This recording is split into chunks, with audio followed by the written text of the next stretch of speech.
What's this?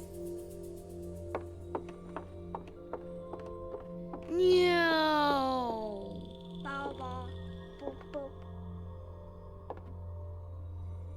La la la.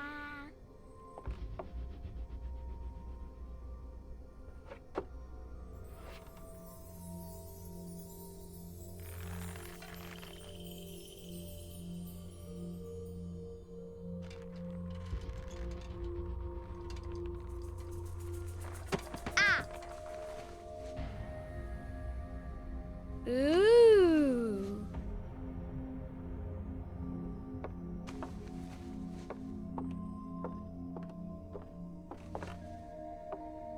Oh, look! It's a book! Maybe it's a book about pirates with a treasure map. No, I don't think so. I wish that I had seen through all your lies. Oh, start from the beginning, not the middle. And so I decided to pick up my pen to relate the most disturbing episode of my life thus far. It all began early one morning in 1898, when Sherlock Holmes invited me to accompany him on a visit to the Marquis of Conyngham.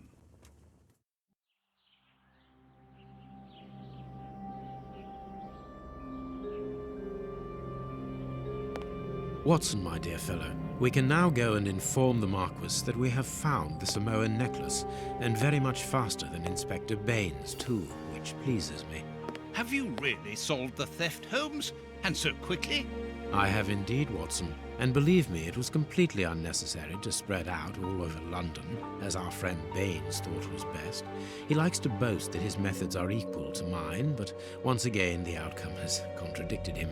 After all these years of accompanying you upon your investigations, I thought that by now I should be reasonably capable of following your train of thought. But in this particular case, I must admit that I don't understand anything at all. Ah, you see, but you do not observe, Watson. There lies the difference. It is a matter of course. A matter of course? In the middle of the night, when everyone is fast asleep, the service bell within that room rings out and alerts the servants. They dress quickly and come running, but the door is locked and there is a strong smell of burning from within. A few seconds later, the master of the house himself, the robbed Marchioness's husband, the Marquis of Conyngham, arrives and unlocks the door using the sole key. A fire has started inside the room, but they have managed to arrive in time to put it out. It is at that moment that the Marquis realizes that the famous Samoan necklace, which had been safe within its glass cabinet only a few hours earlier, has now disappeared. In order to explain, let us confirm my theory before the arrival of Inspector Baines.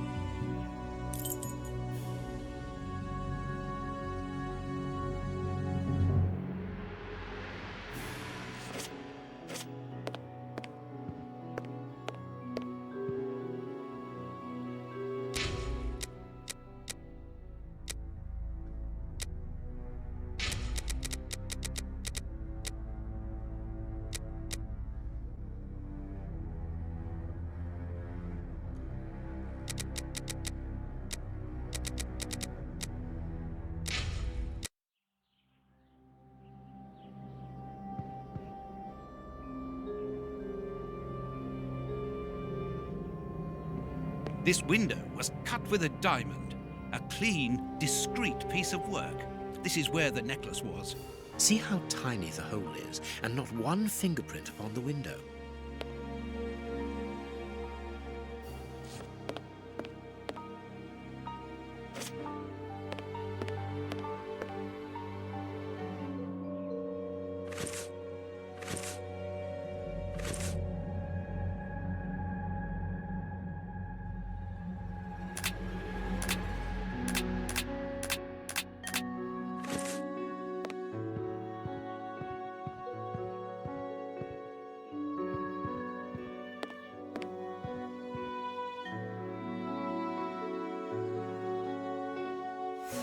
This window was cut. See how tiny the...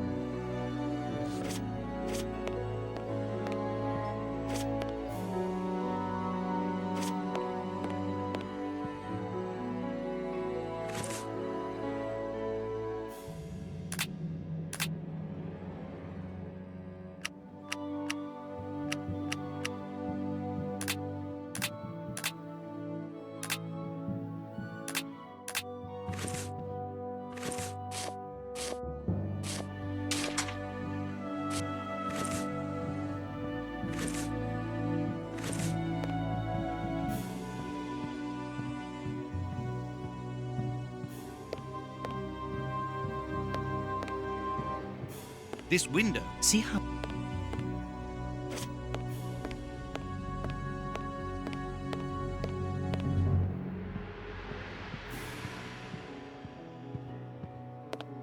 This window. See how...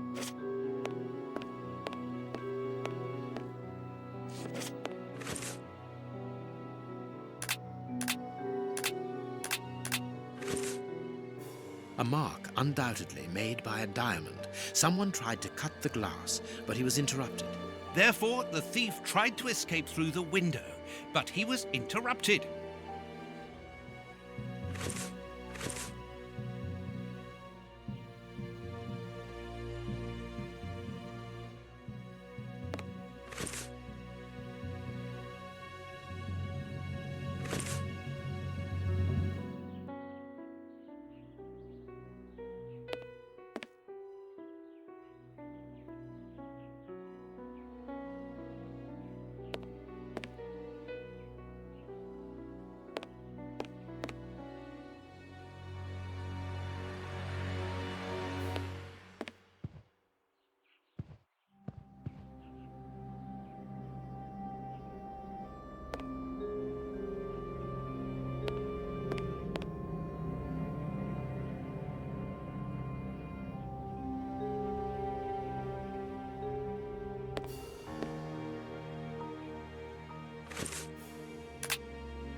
All the windows are locked. They've not been forced.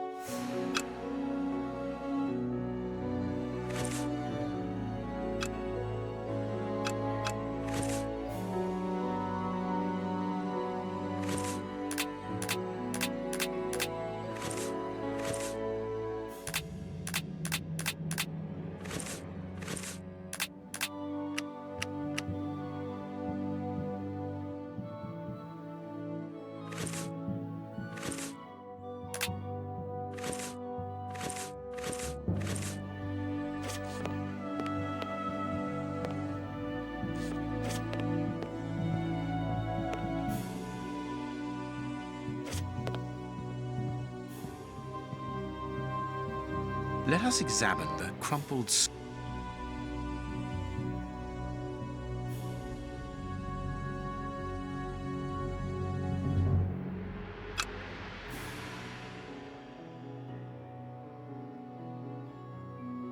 Nothing of interest here. Nothing of interest here. These sooty prints were left by a tiny hand. I don't understand why these music scores are covered with soot.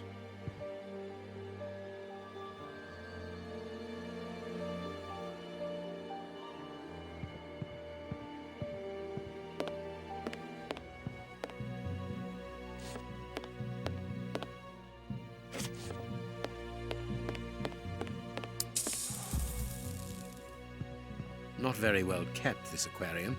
I can see a dead fish floating on the surface.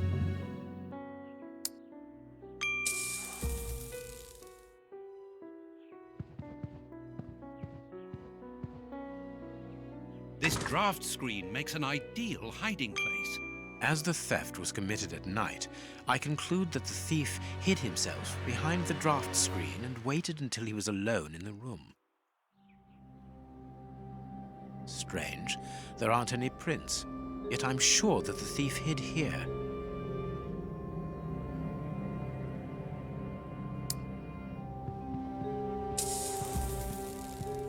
A candle. It must have fallen from the chandelier.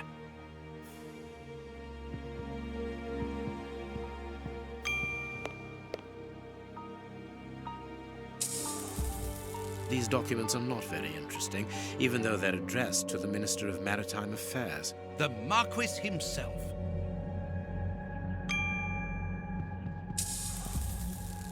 The fire started here, just beneath the bell pull. Whoever pulled the cord would have had his feet in the fire, unless it was pulled before the fire started. Strange. There are some objects here that have been knocked over. Heading towards his chosen escape route, probably the window, the thief knocked over the stool, which then caught fire. But why didn't he try to put the fire out at once? Footprints. You are not going to get on your knees to examine them. There is no need. It is soot. The servants must have trodden in it while they were putting out the fire.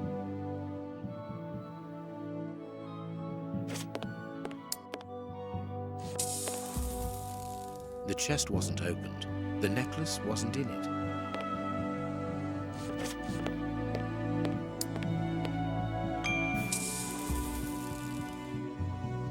All the windows are locked. They've not been forced.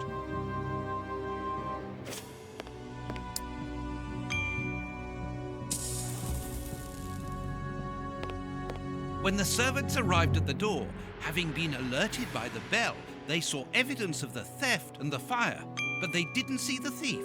This door is very hard to force. The Marquis is the only person to have the key. The thief could not get out through here until eventually, when the door was opened by the servants. Ah, Mr. Holmes, you're already here. Good morning, Inspector. You've arrived just in time. Scotland Yard arrives like the cavalry, always in the nick of time. Ah, but I know that satisfied expression, Mr. Holmes. Have you already solved the case? It's possible. We have retraced the thief's rather unusual footsteps. He is a true acrobat. But what I cannot understand is that when the servants entered the room, there was no one to be seen. An acrobat, perhaps, but an invisible one? I do not think so. The only explanation is that the thief escaped before the servants arrived. I don't know how, but there is no other way. Half a point for the doctor, nil for the inspector. I am pleased to see that you find the situation amusing, Mr. Holmes. Very well then, explain. Dr. Watson was correct when he mentioned acrobatics, but he is mistaken about the nature of the acrobat. As for you, Baines, you're quite incorrect, as the thief was in the room when the servants entered. Explain, for heaven's sake, Mr. Holmes. Watson, how could a thief be missed in the middle of 8 men? I don't know. Because he is very small? Stop teasing us, Holmes. Exactly, because he is small and remarkably agile. You're thinking of a monkey? And a trained monkey at that, without a doubt, a Leontopithecus rosalia from Central America. The animal had been hidden inside the room for several hours, calmly awaiting the signal from his master. Once night had fallen and the room was empty, a high-frequency whistle alerted the monkey that it was time to begin the procedure for which he had been trained. The monkey emerged from his hiding place and used the point of a diamond to open the glass cabinet and steal the necklace. He headed across to the window by the chimney, but knocked over the stool, which in turn knocked aside the fire guard and started the fire. The frightened monkey jumped from the chimney by swinging from the bell pull, thus alerting the house servants. He then went to the window and began to use his diamond to cut a hole, but was interrupted by the staff trying to gain entry via the door, and he panicked again. He ran across the piano, scattering the music scores onto the floor, before hiding inside the chandelier, knocking over a candle.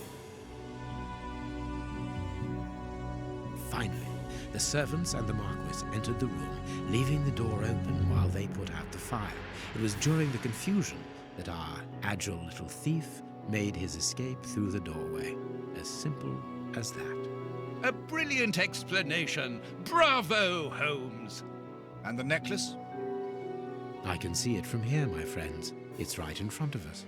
We have searched the room from top to bottom, Holmes. How were we unable to find it? Because we paid insufficient attention to the only victim of this affair. What victim? No one is dead? Yes, Watson, a poor goldfish whose destiny was to die, crushed by one of the most precious necklaces in England. The aquarium is just beneath the chandelier. I understand. The little monkey had likely hung the necklace around its neck and lost it when he leapt from the chandelier. The jewels fell into the aquarium, where they remain now.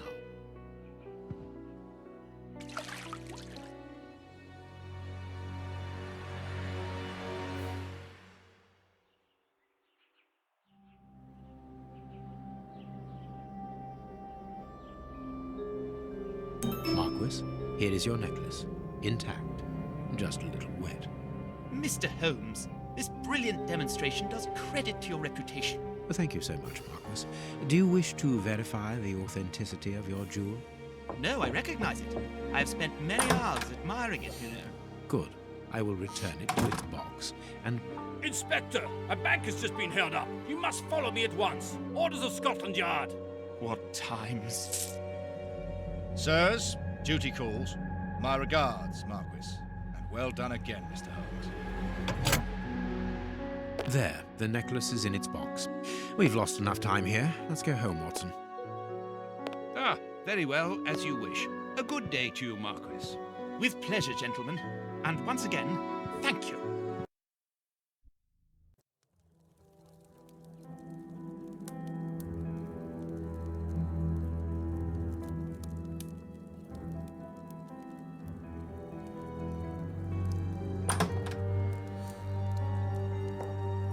This morning's newspaper. Holmes, have you read this article about you? No, Watson, not yet, and I won't have time to. Read it before you leave. It's outrageous. If you insist.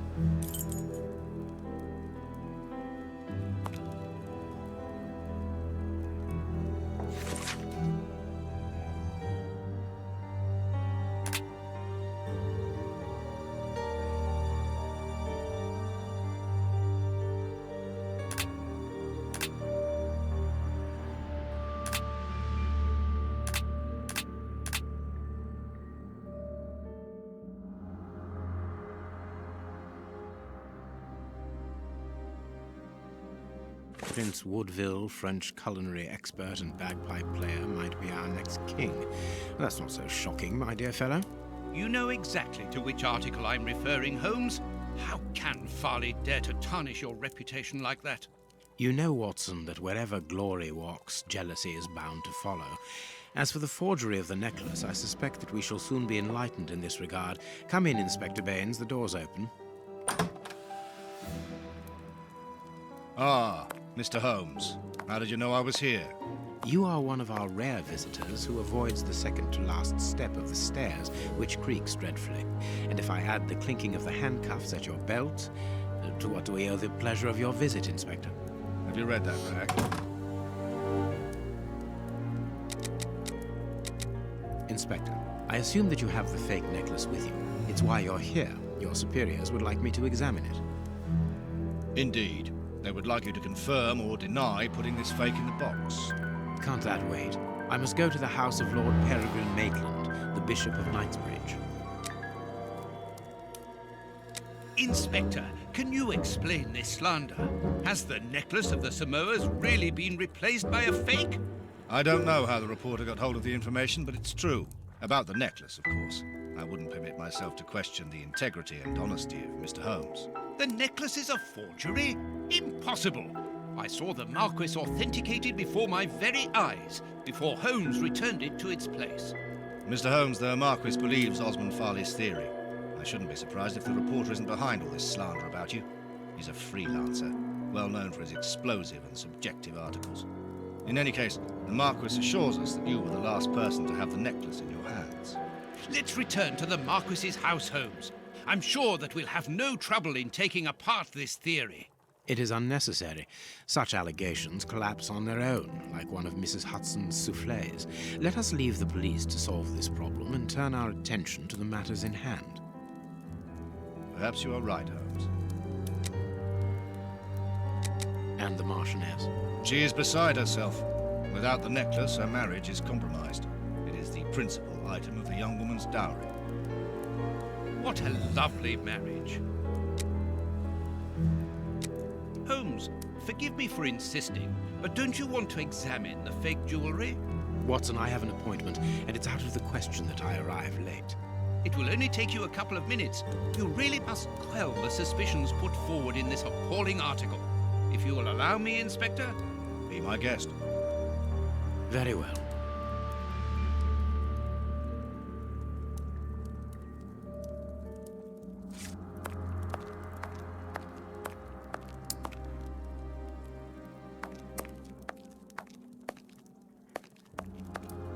I cannot leave now.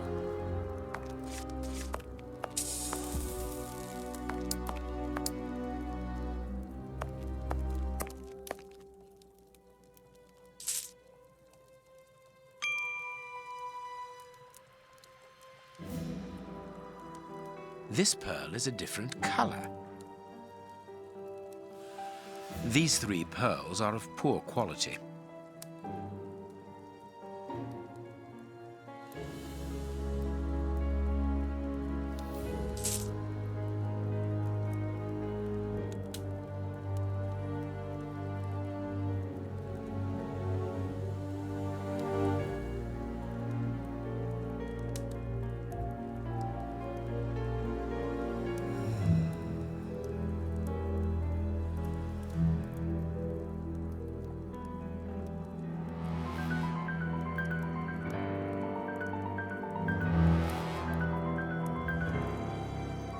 This pearl is too small. It is not in its place here. Too many defects. This necklace is a fake. This is nothing but a vulgar copy, and at a glance it would appear that the forger has intended for it to be seen as such. How could we have been fooled by such a blatant imitation? I don't understand. Yes, how is it possible? Holmes, do you have a theory about this? I have absolutely no idea. You insisted that I examine the necklace, and I have done so. Now it is important that I keep my appointment. I'm sure, Inspector, that you will throw some light on this affair. Holmes. You may accompany me, Watson, if you care to do so. Goodbye, gentlemen. I'll keep you informed as to my inquiries. Goodbye, Inspector. You mentioned a bishop, didn't you? Are we going to his home? Yes, the Bishop of Knightsbridge. I put his address on our map of London on my desk. Would you get it for me, please? All right, Holmes.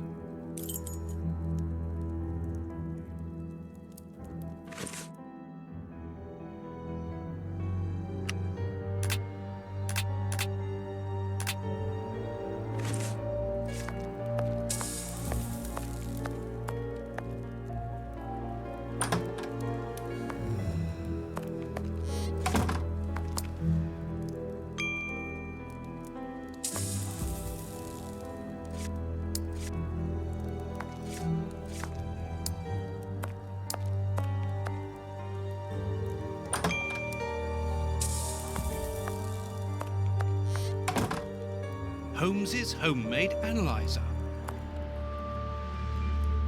The work table, where Holmes analyzes things.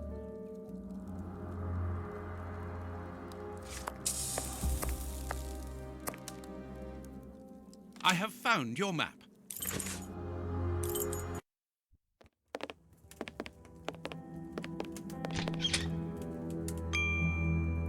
The police? Already? How did you know? May we see the Bishop of Knightsbridge? Yes. Yes, of course. But come in.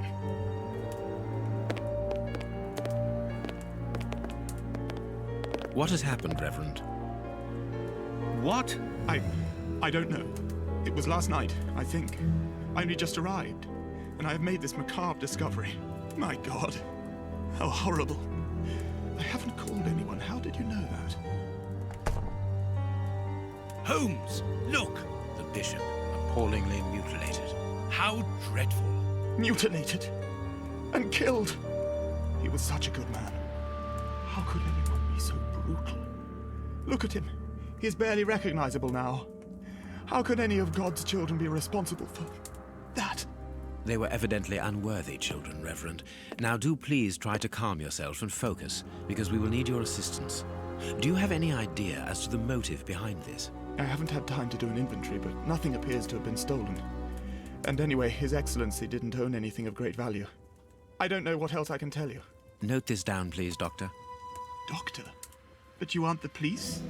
No, Reverend. I am Sherlock Holmes, and this is Dr. Watson. We are here at the request of the Bishop. In that case, I must ask you to leave, and not to touch anything. I must get in touch with the authorities without further delay. Reverend, when the inspectors of Scotland Yard find themselves at a dead end, which they quite often do, I assure you, then they turn to me for help. If you will allow us to continue our investigation, then you shall have the answers to all of your questions. Out of the question! I don't even know you! I'm going to call the police, whether you like it or not. It would be better for everyone, Reverend, if you kept your temper. Watson, are you taking notes? This affair promises to be a complex one. Therefore, we must not overlook the slightest detail. Yes, Holmes. I am keeping a meticulous set of notes. I have created a very clever deduction board. One thing we can be sure of at the moment is that this crime was not for gain. The Reverend has informed us that nothing valuable was stolen. And indeed, it would seem that the Bishop had nothing of any worth to take. Very good, Watson. Do continue.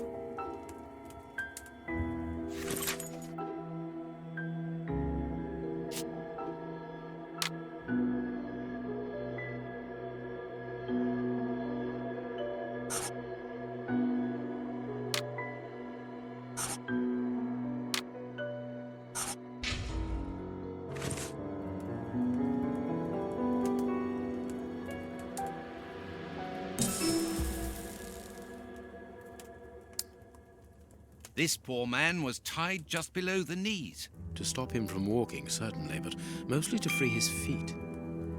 A finger. Apparently, it doesn't belong to the Bishop of Knightsbridge. How dreadful.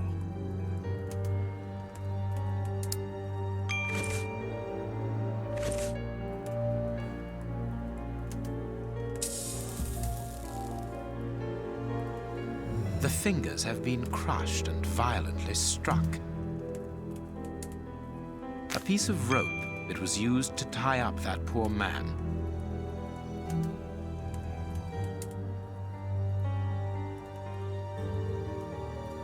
The fingers have been crushed and violently struck. His forearms have been ripped. Pieces of skin have been torn off. What do you think, Watson? I'd say that he was eaten alive. Yet I've noticed a curious degeneration of the skin tissue around the wounds. His stomach is covered in scratches. Quite evidently, they weren't made recently. So, these wounds were not made by his murderers.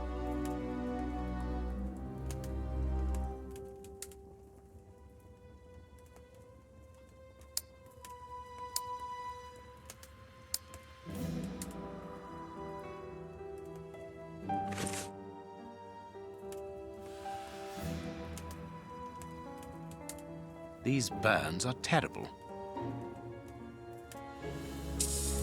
His feet have been burned. My first impression is that he wears a size 9 shoe. You! But what does it matter, Holmes?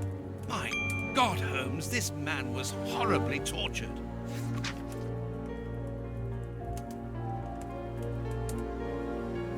Something is missing here. Oh, yes? And what might that be? His shoes. Watson, his shoes are missing.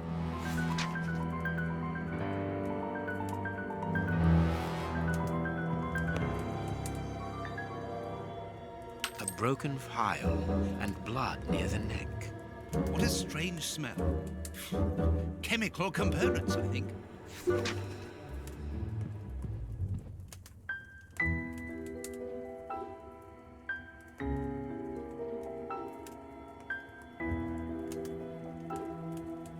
You can see by his expression that he suffered terribly. His mouth is covered in blood, and I can make out strips of skin between his teeth. My dear friend, everything points to this man having gnawed at his own forearms. That's unbelievable, Holmes. His chest has been lacerated, I would say, with a very sharp and fine blade.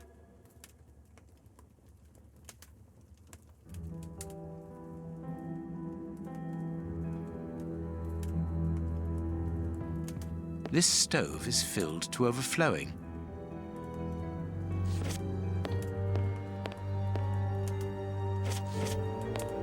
A bottle bottle of whiskey, I can make out fingerprints stained with blood and dirt. There is blood on this paperweight. This paperweight was used to crush the victim's fingers. A broken bottle of whiskey. However, the Bishop of Knightsbridge was known for his sobriety. It would seem that the brutes who tortured the bishop to death were intoxicated with alcohol.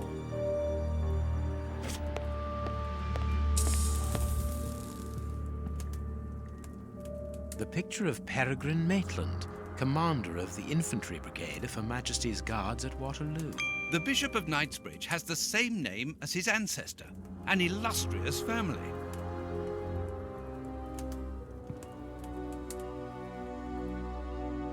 Reverend, I'm missing something, an implement with which to open this chest. Could you tell me where to find it? No, go to the devil! What are you afraid of, Reverend? What is inside the chest? I'm not afraid of anything. In fact, I do have the necessary implements, but if I have to give them to anyone, it will be to a representative of the law and no one else.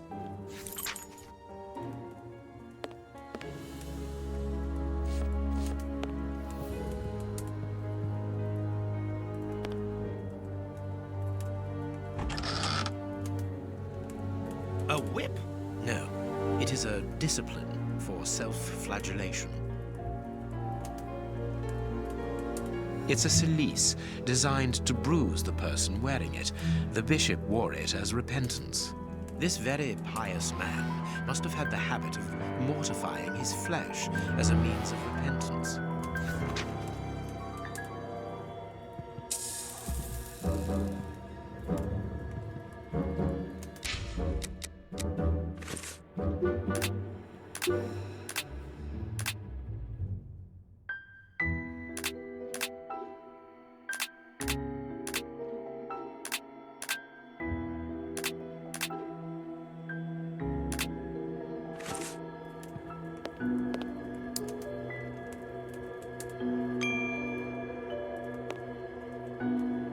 Closed. The veranda door hasn't been forced.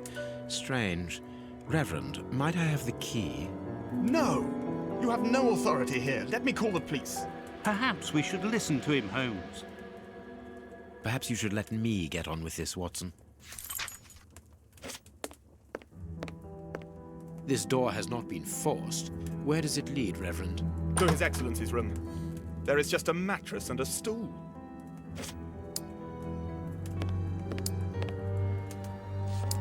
The bishop's bedroom. It is very austere. Nothing in particular here.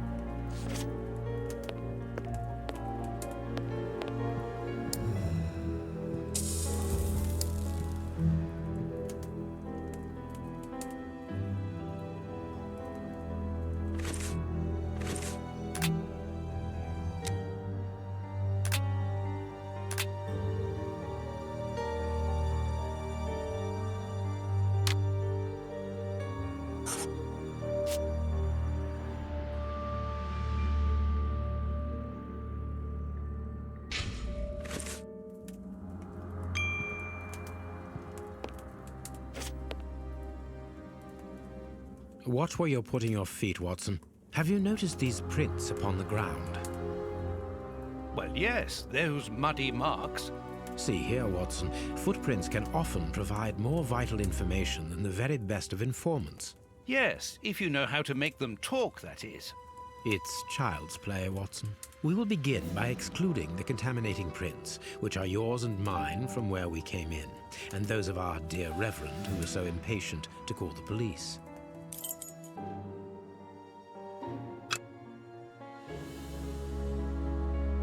This print came from an expensive pair of shoes, and it seems recent. It is not a label. A fragment of stone. Peculiar. Size 9.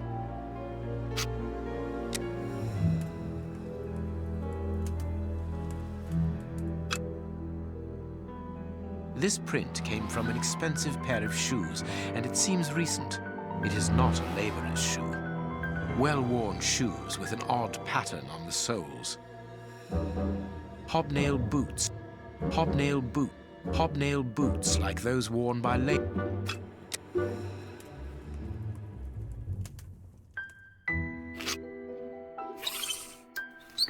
Size 9.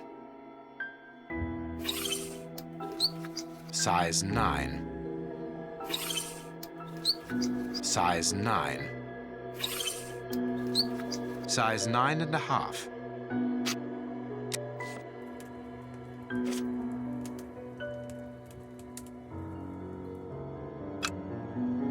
Hobnail boots like those worn by labourers. Hobnail boots like those worn by labourers. This print came from an expensive pair of shoes, and it seems recent. It is not a labourer's shoe. Hobnail boots, well-worn shoes with an odd pattern on the soles.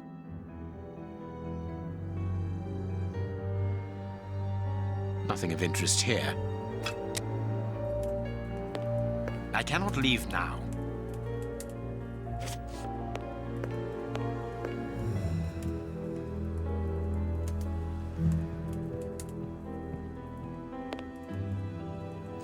What do you think, Holmes?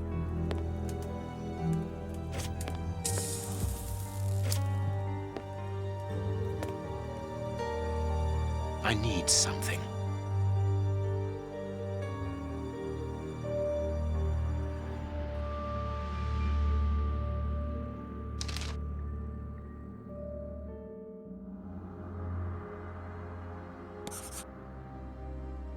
That's not right. Start again. That's not right. Start again. That's not right. Start again.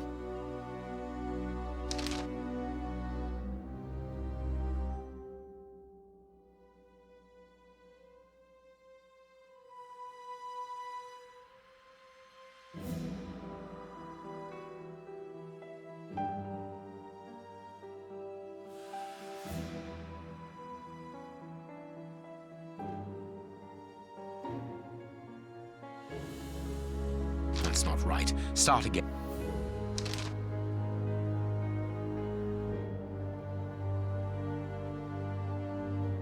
That's not right. That's not right. Start.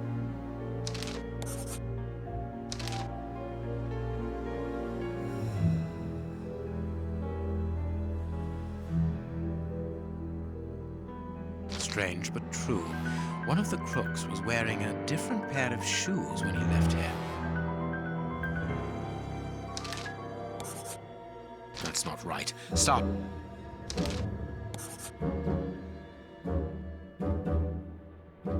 That's not right. Stop. That's not right. Perfect. We now know that there were 3 crooks.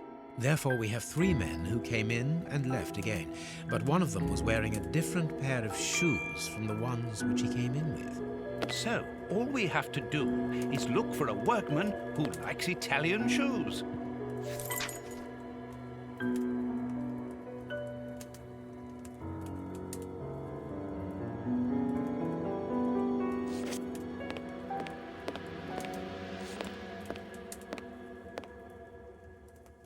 Closed.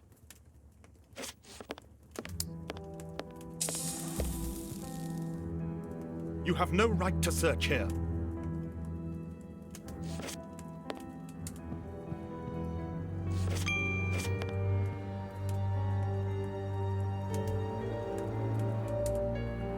This metal rod is for fastening.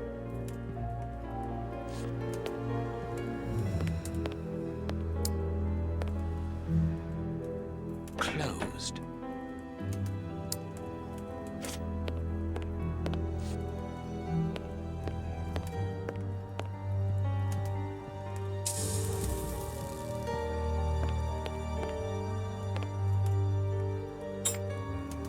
A surgical scalpel covered in blood. There isn't any doubt. The wounds on the bishop were administered with this scalpel.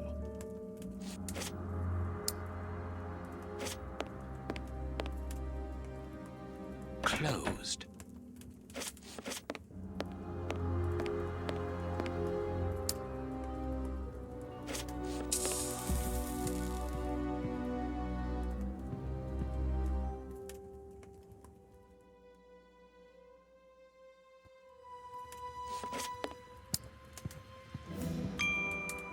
Let us look at our deduction board, Watson.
Closed.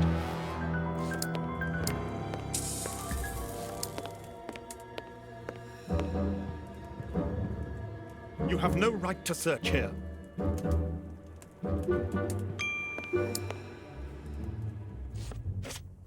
Let us look at our deduction board, Watson.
Perfect.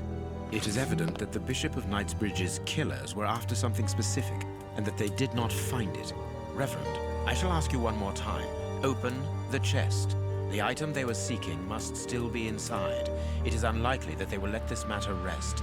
They will most certainly return to finish what they started. And I'm telling you once more, the chest is locked and shall remain so. Very well. We have reached an impasse.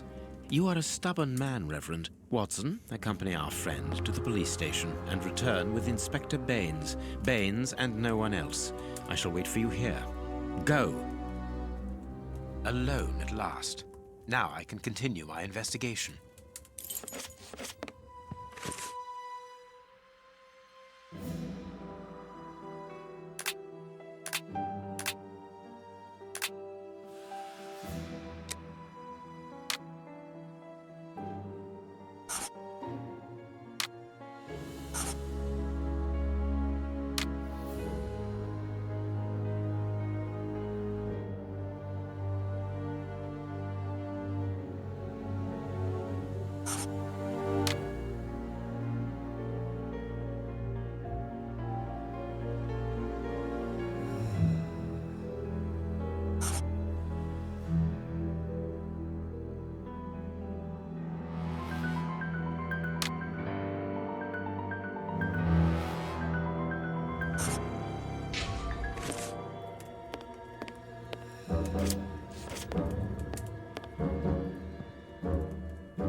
Impossible to open it.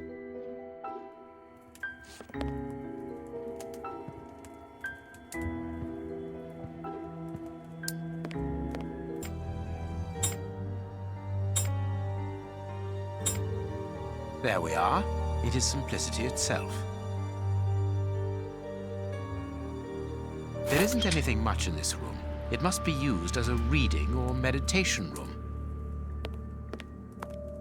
An ink stain, quite fresh. This stain is just on the edge of the rug. Let's see. There is nothing on the floor, yet the ink must have soaked through the rug.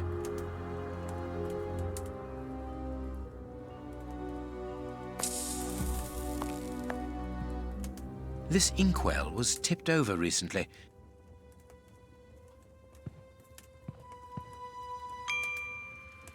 An ink stain.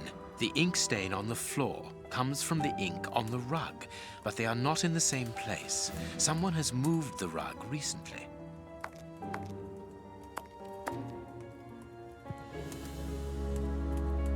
That is curious. There is something strange on the floor. Certain stones have been marked out, just like a chessboard. That is curious. There is something strange on the floor. Certain stones have been marked out, just like a chessboard. I need something. It is impossible to get out. This horse resembles a large chess piece.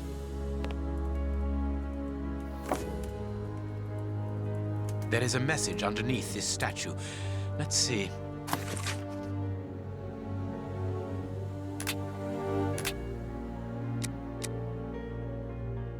This message was written by a woman, but for whom was it intended?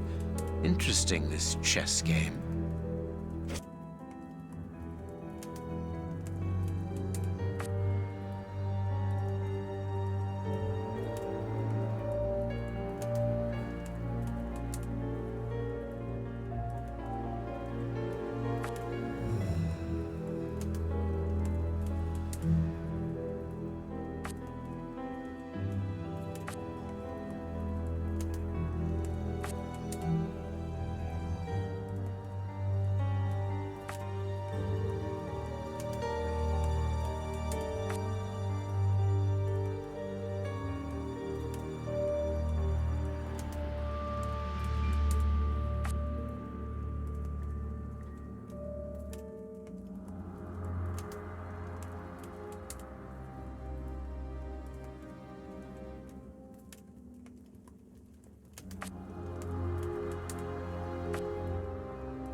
This last piece should be the good one.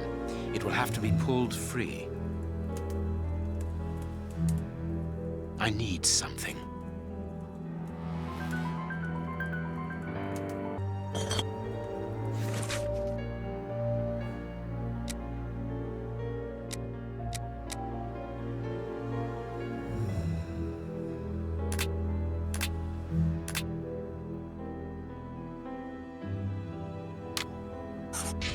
Packet of letters addressed to the Reverend.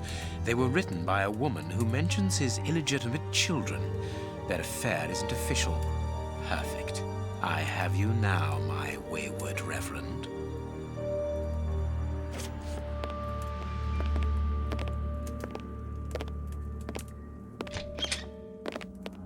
Ah, Watson. You were gone a terribly long time, and Inspector Baines isn't with you. I'm afraid not, Holmes. We were unable to find him.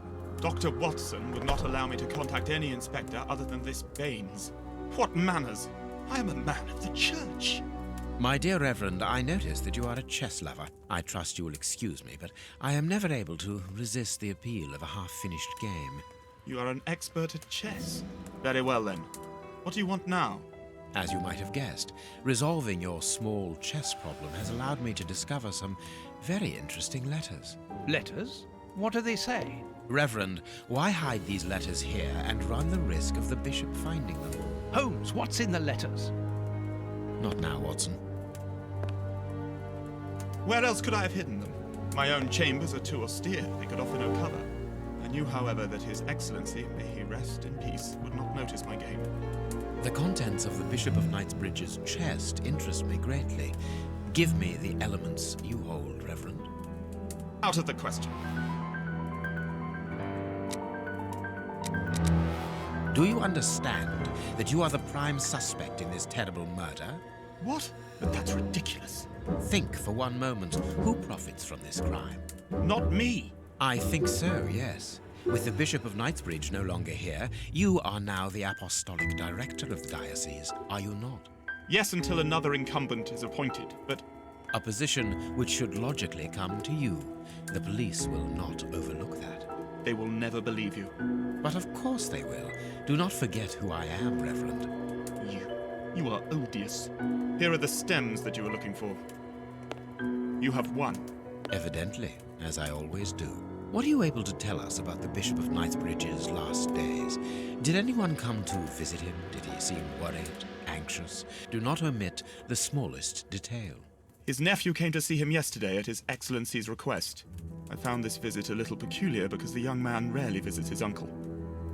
Do you know why that might be? Were they on bad terms? I don't think so. It's rather a consequence of his work.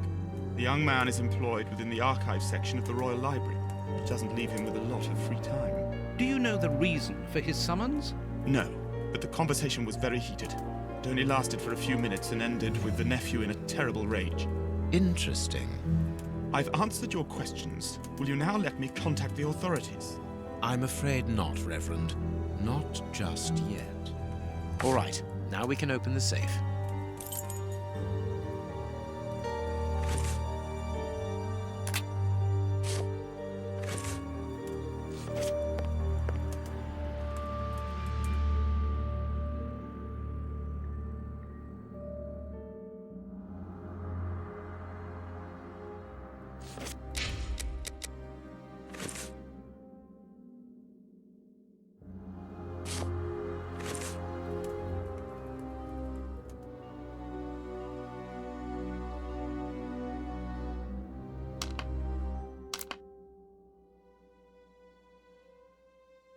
These traces reveal that the thieves tried to open this chest.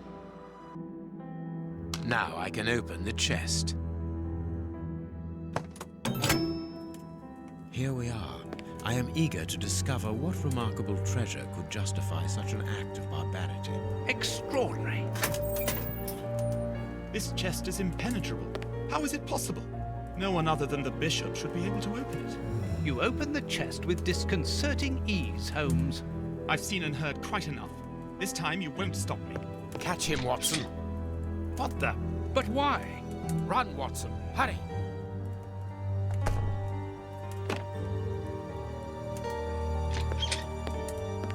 He's escaped. I hope that your motivations are founded, Holmes. I don't much like skirting around the edges of the law like this. It is annoying. Let's leave without delay. What have you found in the chest, Holmes? What in there is so precious for these men to commit such terrible acts? The Reverend was telling the truth. Nothing important was locked inside the chest, apart from a few religious items which are hardly worth stealing. So, we haven't made any headway. Perhaps the police will. By the time the police arrive, we shall be a long way from here, Watson. We are leaving.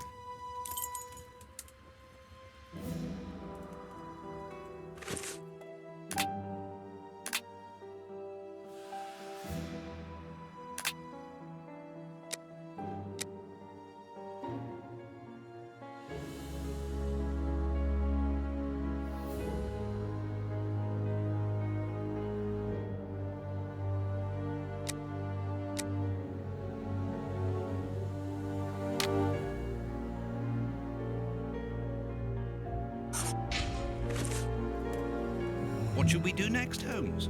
Let us return to Baker Street as quickly as possible.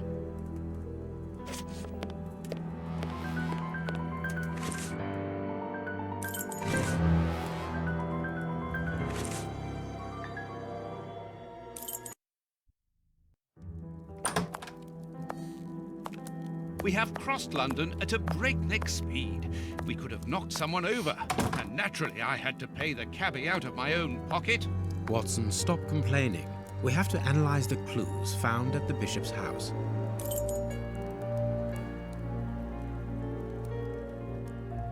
I need something.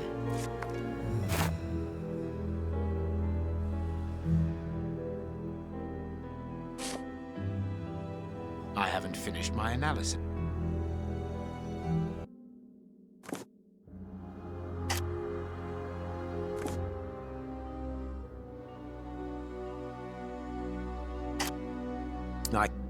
I can't do that. I haven't finished my analysis.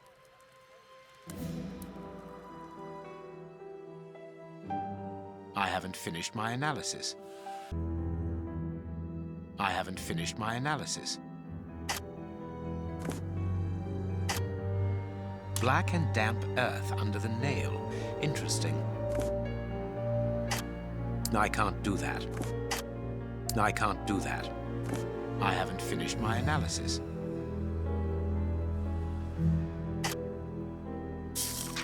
Bite marks on this severed finger. I am afraid of the significance. The thieves didn't get what they wanted. When they were faced with the bishop's refusal to cooperate, one of the gang shook his finger at him to indicate that he was responsible for his unfortunate state.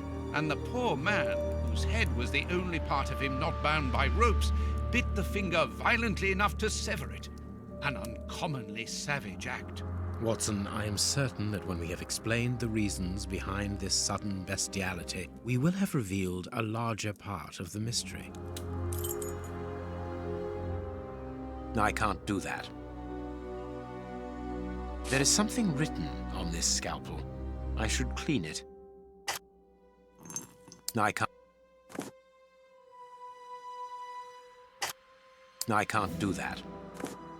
Ah, I can make out WCCH. What do the initials stand for? How many hospitals are there in the Whitechapel area, Watson? If we count public dispensaries, enough to keep us busy for an entire month. Did this scalpel come from a hospital? Yes, as the initials WCCH engraved upon it show us.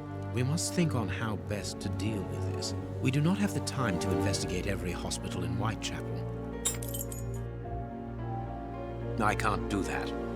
I have cut a small piece off the rope. That should be enough. A lot of fragments of black stone, black and damp.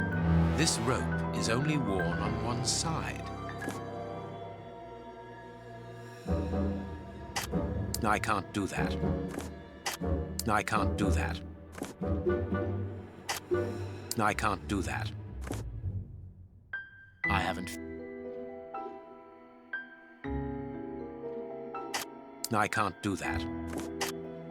I must compare the samples of earth that I found. This fragment of stone is very smooth, and it seems to be of a peculiar quality. I shall have to strip it with one of my products. I can't do... This stone appears to be the same as those found within the rope's fibers.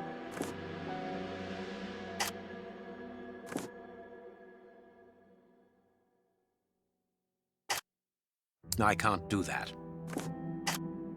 This stone is granite, covered in black paint. The fragments found in the rope and this piece of granite come from the same place. I must compare the samples of earth that I found.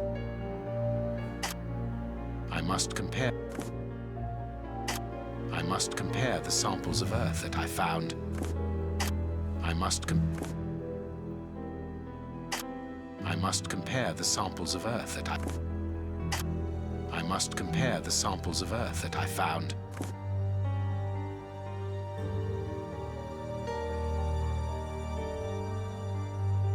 I must compare the samples of earth that I found. And if I mixed this earth with another substance... I can't do that. Now it must all be...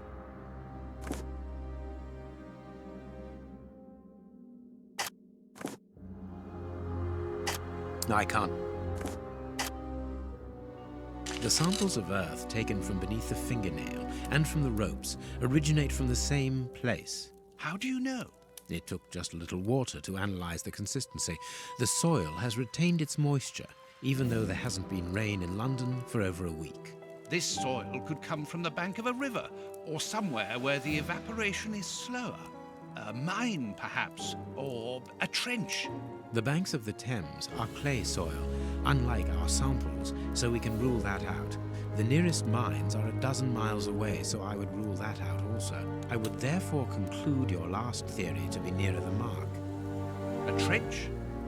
A pit. Watson, bring me your register of the London hospitals. Studying the scalpel has given you an idea, then? Indeed. I'll get it.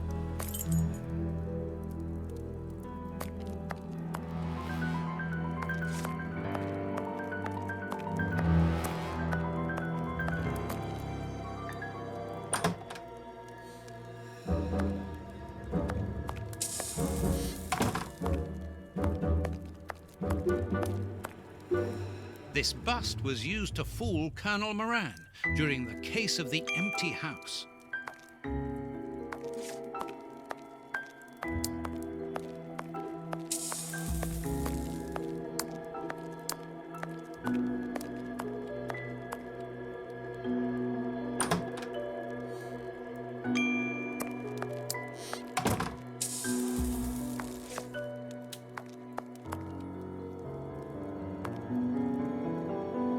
Hospitals and dispensaries in London. I have found my book, Holmes. Good. Put it on the work table, will you?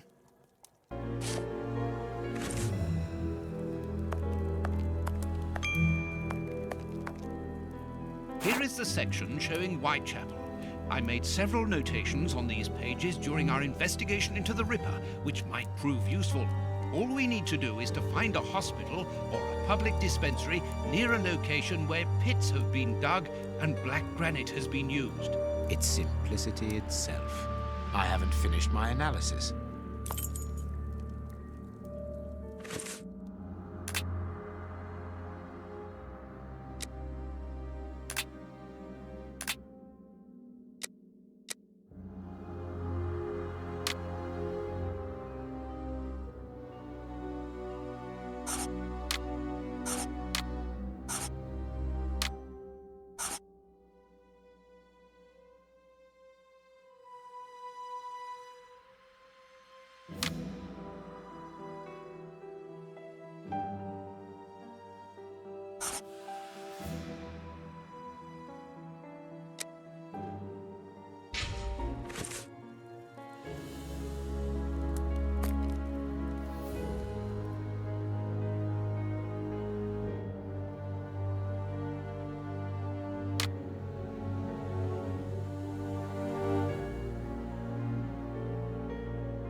Now I can make the right decision. I haven't finished my analysis.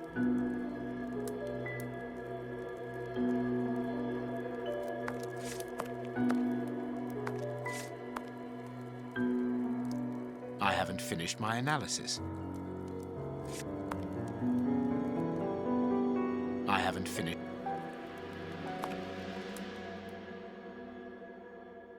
I haven't finished.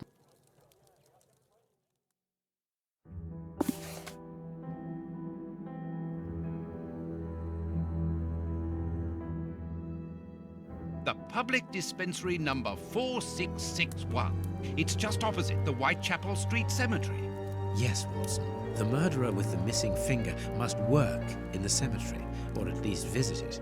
He could have taken a rope, one of the type they use to lower the coffins into the graves. The granite is minute particles of tombstone. And he only had to cross the road to steal a scalpel from the dispensary opposite. Poison, and apparently...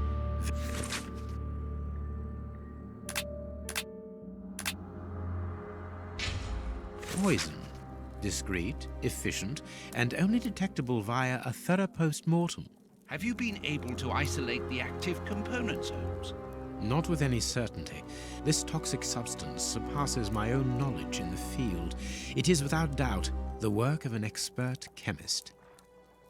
A chemist and a criminal.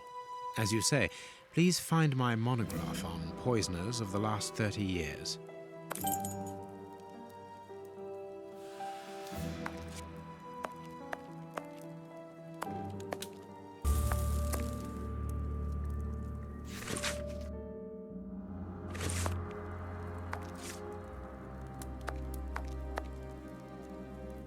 According to these documents, Hans Schielmann, known as the Rat Killer, was considered the greatest specialist in chemical poison in the world. Is he at liberty? Happily, no. He has been held in the high-security wing of London's Westgate prison for many years now. Then he cannot be the one who concocted the poison. Don't dismiss him too quickly, Watson. According to Scotland Yard, the man is exceptionally intelligent. For the greatest criminals, prison is but a mere obstacle. Let's plan a little visit to see Mr. Shielman tomorrow. You remember Wiggins and his gang, the Baker Street irregulars? Yes, the street urchins, whom you employ upon occasion, and Wiggins is their leader. Yes. Well, I have hired their services again. I have instructed them to find out the address of the bishop's nephew. I think he's here.